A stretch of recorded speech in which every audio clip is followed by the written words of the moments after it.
Sa gitna ng lumalalang krisis sa plastic, nagsulputan ang mga produktong biodegradable daw.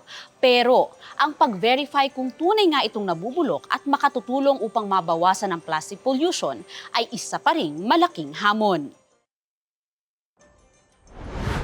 Upang matugunan ito, binuksan ngayong araw ang BEC Lab, isang pasilidad na inaasahang magsisilbing sentro ng komprehensibo at sayentipikong pagsusuri upang matukoy kung tunay ngang nabubulok, hindi nakalalason at ligtas sa kapaligiran ang mga biodegradable products na ating ginagamit.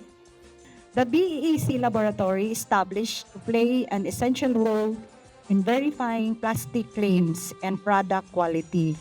At a time when environmental claims are increasingly visible, this facility offers a science-based mechanism to ensure they are accurate, credible, and verifiable.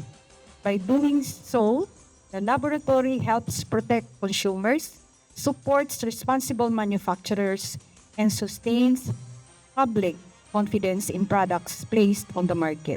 Sa ilalim ng BEC Lab, inilalagay sa isang simulated environment ang material.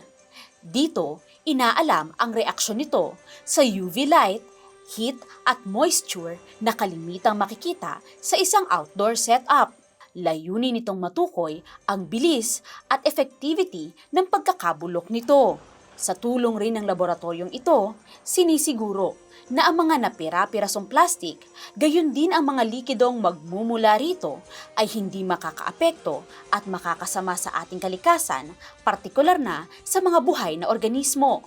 We cater to different types of alternative packaging materials. And each specific material, meron tayong corresponding na international and local reference standards. So we have highly specialized characterization equipment and meron din tayong tinatawag na mga pre-treatment services. For example, yung particular material mo, expose natin sa accelerated weather conditions.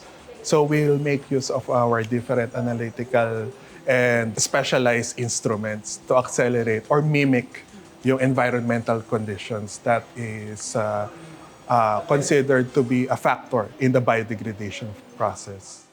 Ang pagbuo ng BEC Lab ay bahagi ng inisyatiba ng Department of Science and Technology upang suportahan ang Ecological Solid Waste Management Act of 2000, isang batas na nagtataguyod ng pamamahala sa basura at plastic pollution. So waste is not just an eyesore. It is a hazard. It affects public health, economic stability, and disaster preparedness. Our mandate is to use science, technology, and innovation to improve people's lives and help the country develop. That means we do not stop at identifying problems, we work to solve them. We translate science, technology, and innovation into practical, actionable solutions. Inaasahang makikinabang sa laboratorio ang mga plastic at packaging manufacturers, importers ng alternative packaging, research, gayon din ang academic institutions. So for more information on our testing services and for collaboration or any R&D developments that we can have in the future, they may visit the ITDI DOST website. And also, our email and local numbers will be posted here. And as well, you may visit our social media sites, especially the Environment and Biotechnology Division of the Industrial Technology Development Institute on Facebook.